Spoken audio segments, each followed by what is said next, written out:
Welcome to my bewitching podcast, where I take you on a journey to initiate you into the mysteries and pleasures of all things magical and more.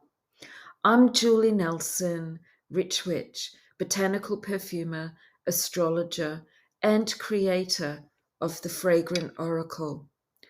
I'll discuss a myriad of topics passionately on women rising unapologetically, witchcraft, including spells, rituals, insightful astrology updates, and oracle card readings. I'll also introduce you to special guests who share their bountiful knowledge and experience in the art of witchcraft, the intuitive and healing arts, and being wildly unapologetic.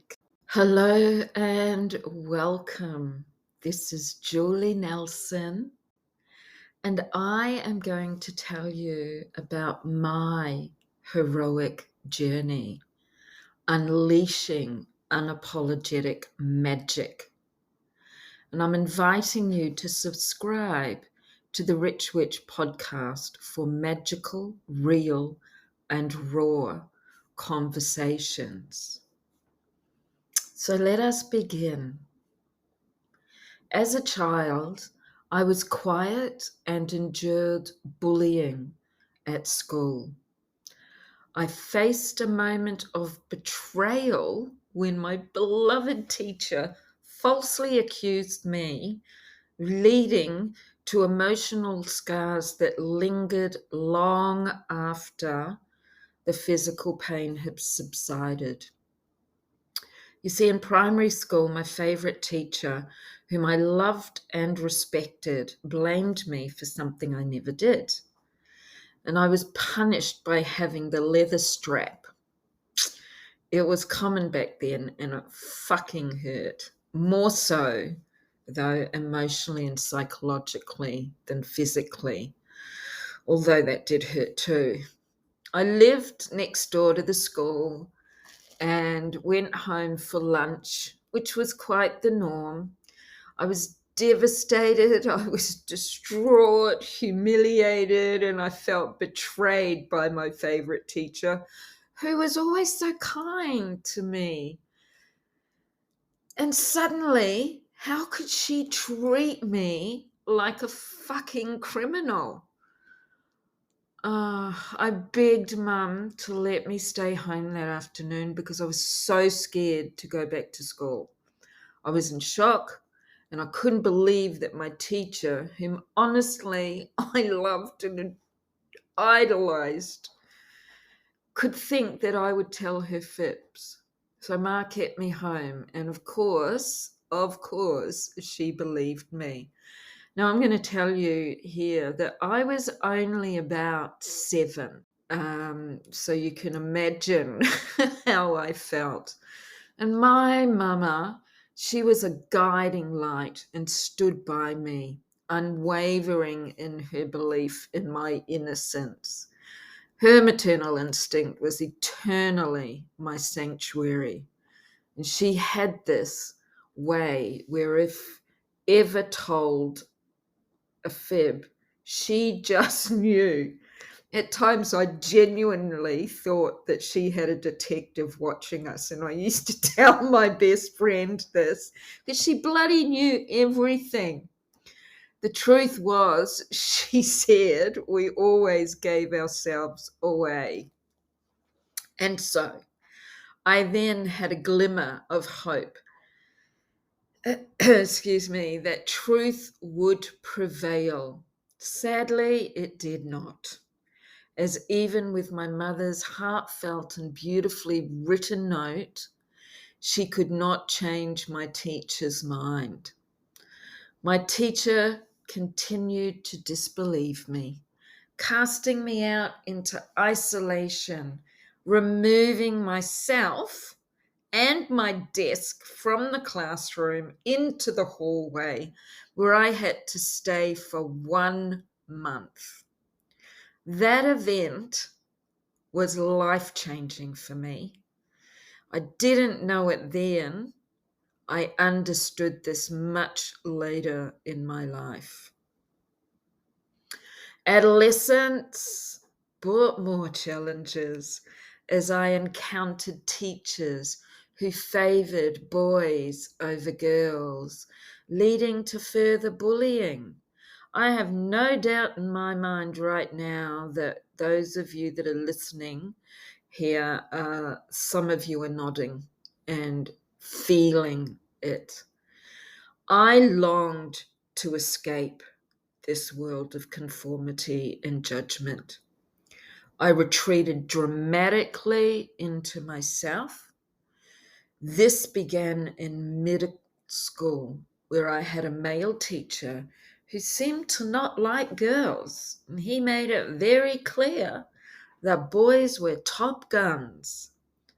This led to more bullying from another teacher, and I wasn't the only one.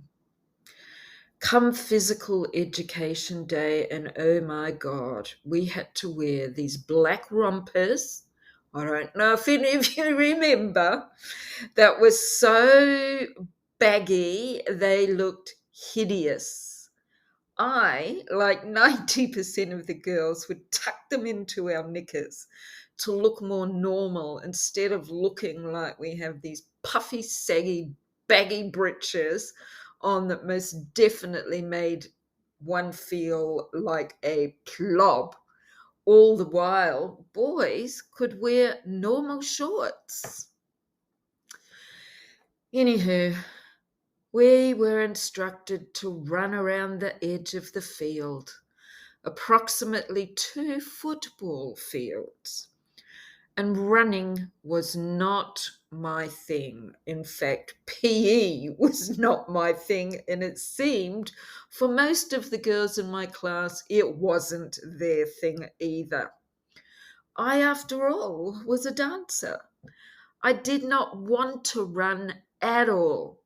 I asked if I could be excused because in those days I was very timid outside of the safety of my own home and family. I had no confidence in my school environment. Was it a lack of confidence? Or was it the way we were treated that simply caused myself and other girls to shrink?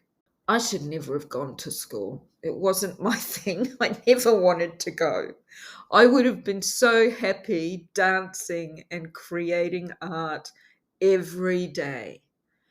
Oh, and hanging out with my secret garden spots, having long discussions about life with my cat Ginger.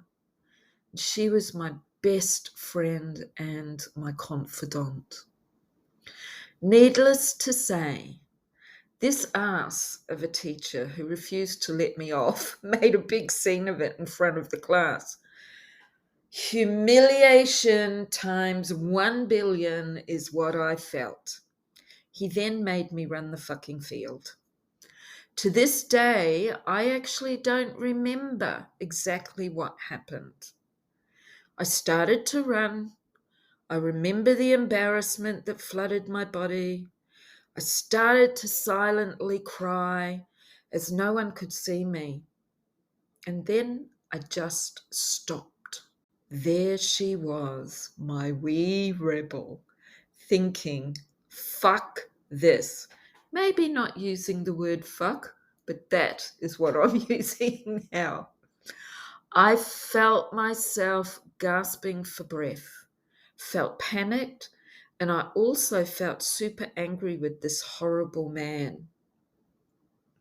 I know now he played a role in my distrust for the male species. I walked off the field and I went back to the sick bay. I was scared of this teacher, and every day I walked into that classroom, I felt very uncomfortable. I didn't like his weirdness, his look, nor his energy. Needless to say, he put me on a week's detention every day after school. I call it bullying, as that is exactly what it was, even though it wasn't recognized back then. It was normal behavior for teachers. My beautiful mother stepped in again, and he was made to apologize by the headmaster of the school, who actually had a bit of a soft spot for me, as I was the sixth child from my family that had gone through that school. It didn't actually really make me feel any safer, to be honest. However, I remember thinking that I was grateful that he acknowledged that. It was here that the class bullying began. Two boys. They were very cruel and it hurt so much.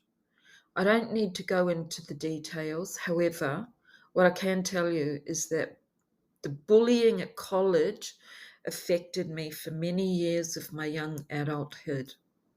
Boys, it was always boys, the mean little shits. I started going more and more within. I got lost in a dark place for a long time. My pursuit of love brought only heartache and abuse. I never seemed to be able to truly have a loving, supportive relationship with a man. I was cheated on, emotionally, physically, and sexually abused. I had two long-term relationships that took me to a place of no return. I vowed I would never allow myself to be in another relationship again. I have no regrets with this. I am a fiercely independent woman. I am strong and found that these aspects of myself did not sit well in my relationships. I could not be tamed or molded into a woman I had no desire to be. And my freedom to be me was far, far more important. From that moment, I vowed to never compromise my true self again, becoming fiercely independent and resolute in my determination to be unapologetically me.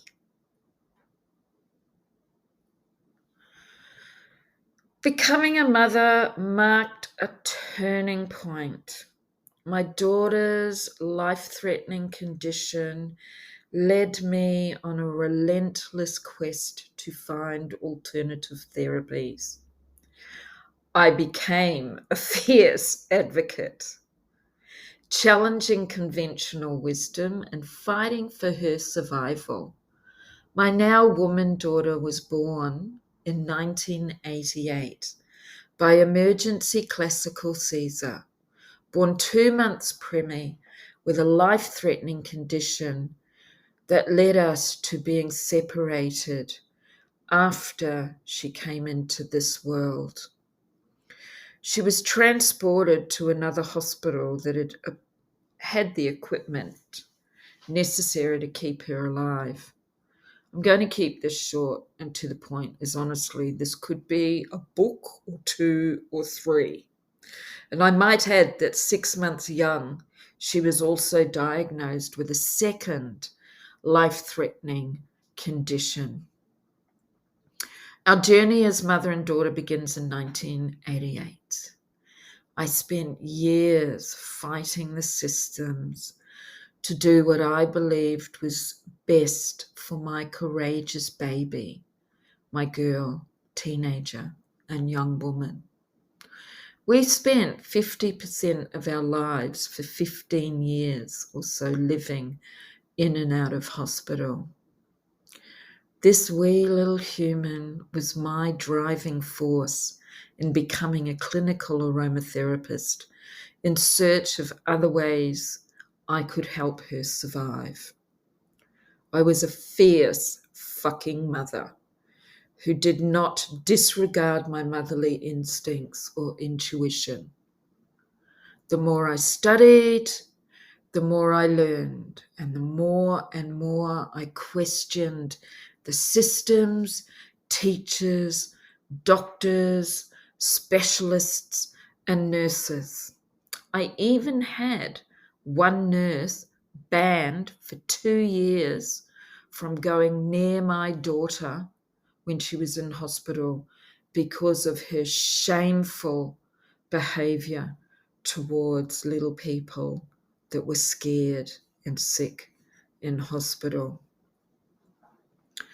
Some respected me and loved that I was curious, had knowledge and could speak on their level. Some felt threatened. Some accused me of a level of child abuse because and was told to give up that natural therapy's business. And that, my loves, is a story on its own. I brought in every kind of healing modality I could to keep my girl alive. Please know my daughter was always treated medically, and her surgical procedures saved her life. Sometimes modern medicine simply didn't work, and they would not know what to do. Remember, my daughter had a rare congenital condition for that time.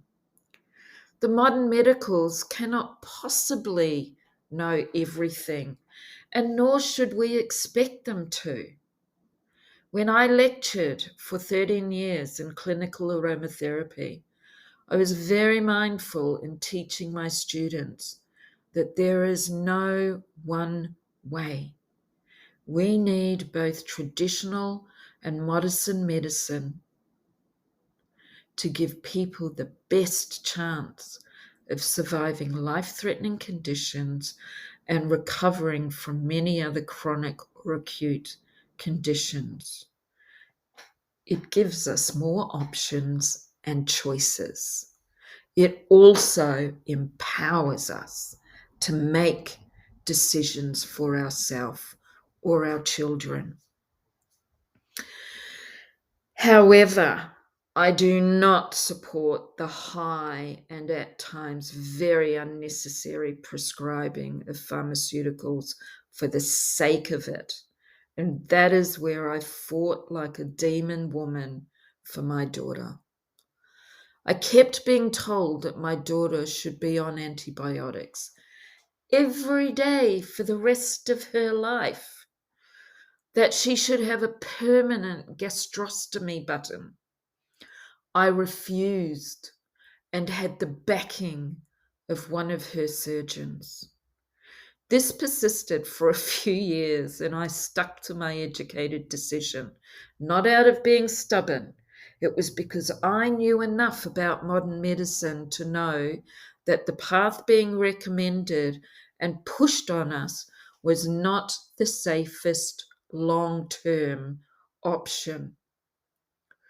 I personally believed and know now these often used treatments would have a very devastating long-term effect on my daughter's health and well-being.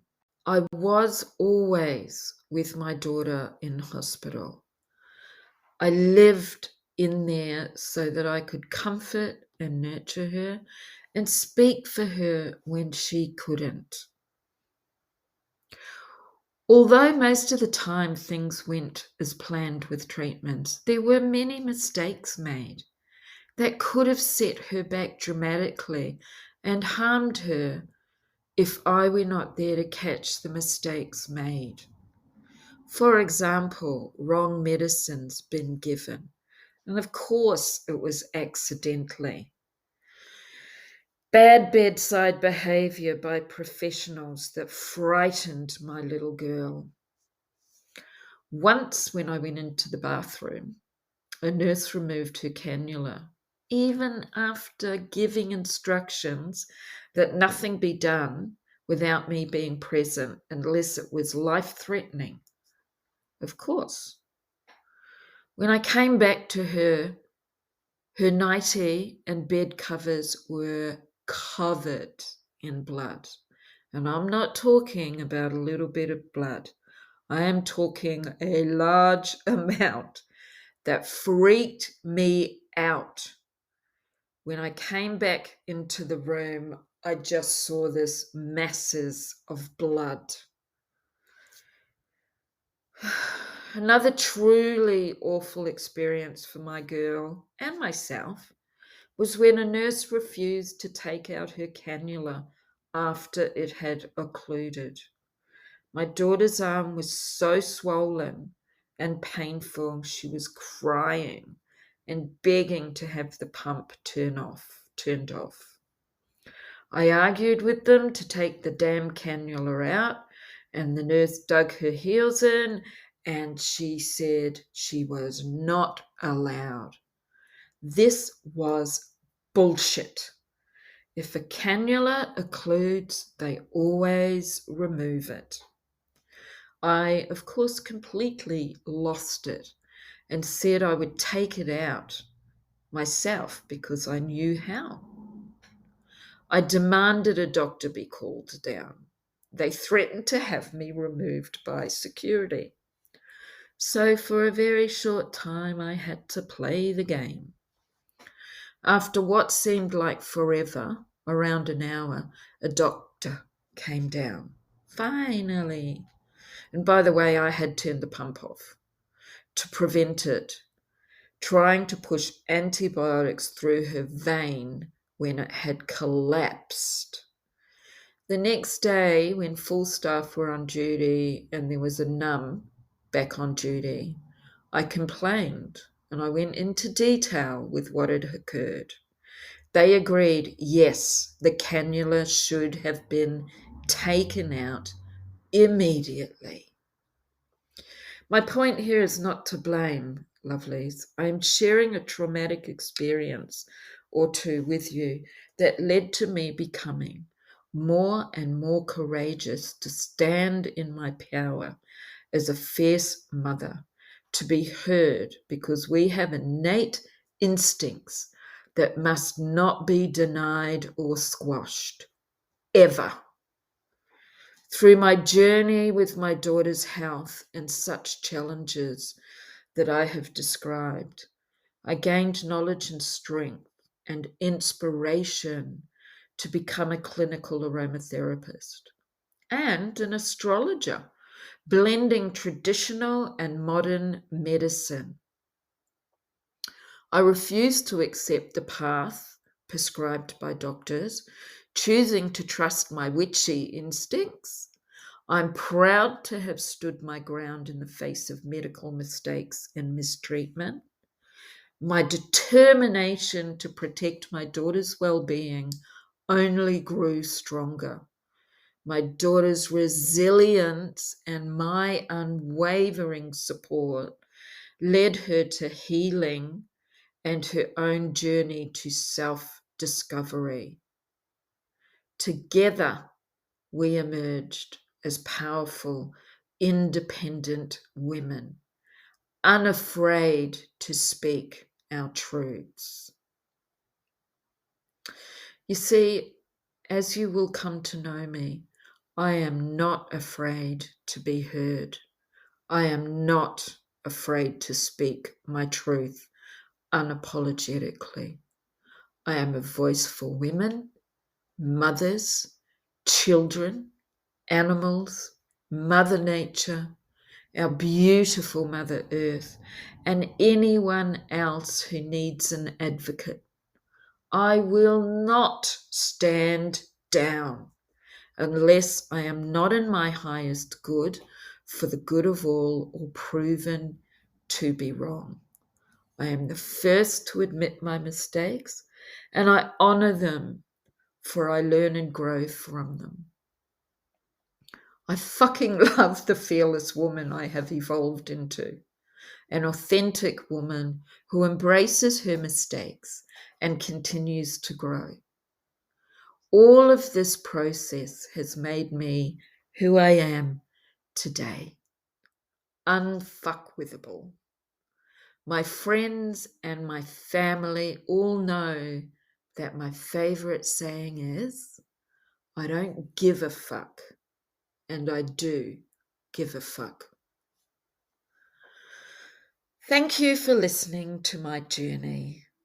May my story inspire you to love yourself fiercely and unapologetically. I look forward to sharing more magical, authentic conversations with you on the Rich Witch podcast. I invite you to embrace your power and join me on this extraordinary ride. Magical blessings always. Your host and Rich Witch, Julie Nelson. Ta-ta for now.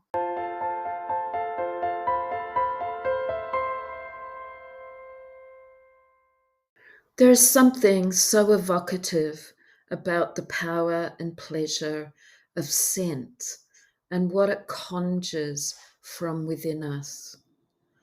Mother Earth speaks to you through her flowers and trees, herbs and fruits. You feel a deep connection rising from within you when you are tuned into her magic. You've experienced her enchantment, and now you're ready to be inspired by the Fragrant Oracle. These cards carry the essence of woman, of the world, both ancient and modern, witches, priestesses, goddesses, the essence of you. As I introduce you to each of these cards, think of them as your companion to rising unapologetically in your divine feminine essence to support you in creating magic in your life. Unleash your goddess essence and weave your magic. The Fragrant Oracle is a set of divination cards featuring 44 essential oils. Exotic plants and flowers are represented in images that evoke and assist you to tap into their deep, enchanting meanings. These luscious oracle cards are inspired by my passion for botanical perfumery and magic. And while you can use them in tandem with essential oils, this isn't necessary, which means they're perfect for people who are sensitive to scents.